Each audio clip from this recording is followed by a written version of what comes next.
सागर university के संस्थापक और महान शिक्षाविद डॉक्टर हरि सिंह गौर की 156वीं जयंती पर 19 से 26 नवंबर तक गौर उत्सव 2025 मनाया जा रहा है। पूरे हफ्ते यूनिवर्सिटी में कई सांस्कृतिक और शैक्षणिक कार्यक्रम रखे गए हैं। इस बीच डॉक्टर गौर को भारत रत्न देने की मांग एक बार फिर से सागर और पूरे बुंदेलखंड में तेज हो गई है। लोगों का कहना है कि शिक्षा के क्षेत्र में उनका योगदान इस सम्मान के लायक है। इस मांग पर सुप्रीम कोर्ट में याचिका भी लगी हुई है। डॉक्टर गौर का जन्म 26 नवंबर 1870 को सागर की शनिचरी टोरी में हुआ था। बचपन से ही वह बेहद तेज थे। जबलपुर और नागपुर से पढ़ाई के बाद वे बैरिस्टर बनने के लिए कैम्ब्रिज पहुंचे। वहां से पढ़कर उन्होंने दुनिया के कई देशों में वकालत की और अंतर्राष्ट्रीय पहचान बनाई। भारत लौटकर डॉक्टर गौर ने शिक्षा और कानून दोनों में ऐतिहासिक काम किया। महिलाओं को वकालत का अधिकार दिलाया। दिल्ली और नागपुर यूनिवर्सिटी के कुलपति रहे। सुप्रीम कोर्ट की स्थापना में भी उन्होंने अहम भूमिका निभाई। 18 जुलाई 1946 को उन्होंने अपनी पूरी जीवन भर की कमाई से सागर में एक आधुनिक यूनिवर्सिटी बनवाई, जो आज देश की प्रमुख यूनिवर्सिटीज में एक है। यहीं से तो आचार्य रजनीश ओशो और बॉलीवुड एक्टर आशुतोष राणा जैसे बड़े नाम पढ़कर निकले हैं। डॉक्टर गौर के जीवन, संघर्ष, योगदान को और जानने के लिए देखिए आयुष चैनल की खास ग्राउंड रिपोर्ट। आचार्य रजनीश के सुदर्शन, आशुतोष राणा, मुकेश तिवारी, इसके अलावा मध्य प्रदेश के मंत्री भूपेंद्र सिंह, गोपाल भार्गव। आप सोच रहे होंगे अचानक से मैं इन सब लोगों के नाम क्यों ले रहा हूं। इन सब लोगों के नाम लेना जरूरी है क्योंकि आज जिस जगह पर मैं मौजूद हूं वो मध्य प्रदेश का बुंदेलखंड क्षेत्र है। बुंदेलखंड का एक बड़ा शहर सागर और सागर में स्थित है एक विश्वविद्यालय जिसका नाम है डॉक्टर हरि सिंह गौर विश्वविद्यालय। इस विश्वविद्यालय की स्थापना सन 1946 में सर डॉक्टर हरि सिंह गौर के द्वारा की गई थी। ये एकमात्र ऐसा विश्वविद्यालय है जिस विश्वविद्यालय के बारे में कहा जाता है कि यह किसी एक दानवीर के द्वारा एक बार में अपनी निजी संपत्ति दान करके बनाया गया देश का एकमात्र विश्वविद्यालय है। इस विश्वविद्यालय के बारे में कहा जाता है कि मध्य प्रदेश की राजनीति में जो आज सितारे चमक रहे हैं, इससे पहले भी जो राजनीति के सितारे मध्य प्रदेश की भूमि पर जन्मे हैं, उनमें से अधिकांश सितारे इस हरि सिंह गौर विश्वविद्यालय से पड़े हुए हैं। हरि सिंह गौर विश्वविद्यालय का एल्यूमिनाई सेल जितना मजबूत है उतने ही मजबूत हैं यहाँ के विभाग।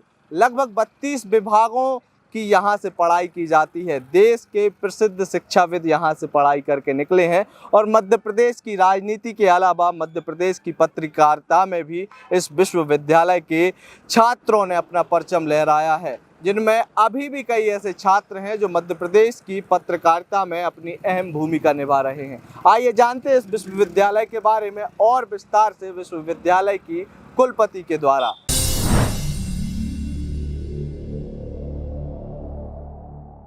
आपको बताते हुए मुझे बहुत हर्ष है कि यह विश्वविद्यालय सन 1946 में स्थापित हुआ था और उस समय ये एक केंद्रीय विश्वविद्यालय नहीं था, ये एक राजकीय विश्वविद्यालय था, एक स्टेट यूनिवर्सिटी थी जिसको डॉक्टर हरि सिंह गौर ने स्थापित किया था।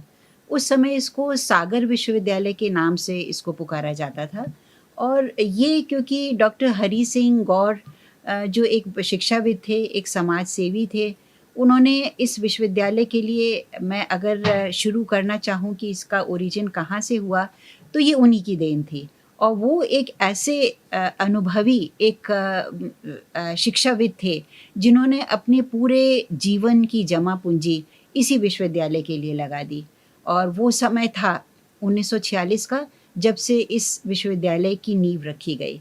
डॉक्टर हरि सिंह गौर जो दिल्ली विश्वविद्यालय जैसे विश्वविद्यालय के प्रथम कुलपति बने, उसके बाद वो नागपुर विश्वविद्यालय के कुलपति बने और फिर उन्होंने सोचा वो चाहते तो ये विश्वविद्यालय कहीं पर भी वो स्थापित कर सकते थे, लेकिन उनका जन्म इसी नगरी में हुआ था और उनको वो दिन याद थे जब उन्होंने अपनी स्कूली शिक्षा करने के बाद, क्योंकि यहाँ इस शहर में उच्च शिक्षा नहीं थी, इसीलिए उन्हें ये शहर छोड़ना पड़ा और उच्च शिक्षा के लिए वो बाहर चले गए। जो यहाँ के एलुमनाई भी बहुत ही प्रख्यात एलुमनाई बने। उन्हीं एलुमनाई में से आज हम देख रहे हैं मिनिस्ट्री ऑफ सोशल जस्टिस के जो मंत्री जी हैं वो भी इसी विश्वविद्यालय के छात्र रहे हैं। कई कुलपति यहाँ से निकल गए, कई विदुषी यहाँ से निकल के चले गए और उन्होंने अलग अलग जगह उन्होंने यश कमाया। अगर हम रिसर्च या शोध के क्षेत्र में बात करें तो यहाँ के रिसर्च भी बहुत अच्छा शोध कर रही है। और अभी जो स्टैनफोर्ड यूनिवर्सिटी से जो लिस्ट पब्लिश हुई है उसमें से भी करीब दर्जन भर हमारे जो साइंटिस्ट हैं वो टॉप 2% में उनकी पहचान बनी है।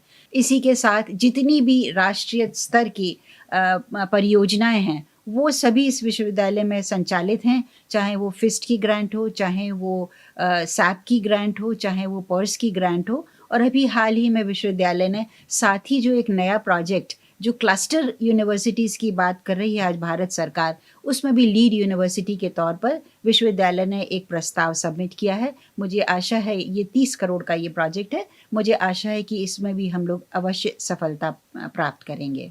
लगभग 1100 एकड़ क्षेत्र में फैले इस विश्वविद्यालय में अभी भी 5,500 से ज़्यादा विद्यार्थी शिक्षा लेने आते हैं।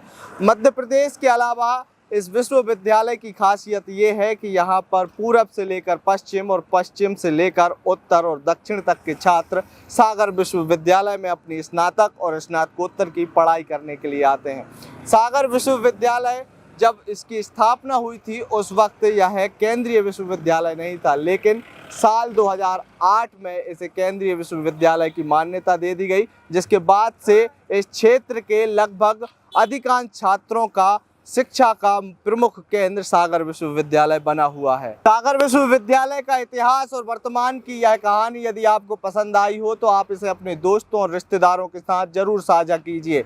इसके अलावा आप हमारे YouTube चैनल को सब्सक्राइब करना ना भूलें। आप आयुध को YouTube पर जाकर सब्सक्राइब जरूर कीजिए। इसके अलावा आप हमें Facebook, Twitter और Instagram पर भी फॉलो कर सकते हैं। आपका बहुत बहुत धन्यवाद। लगातार जुड़े रहने के लिए आयुध को सब्सक्राइब जरूर करें।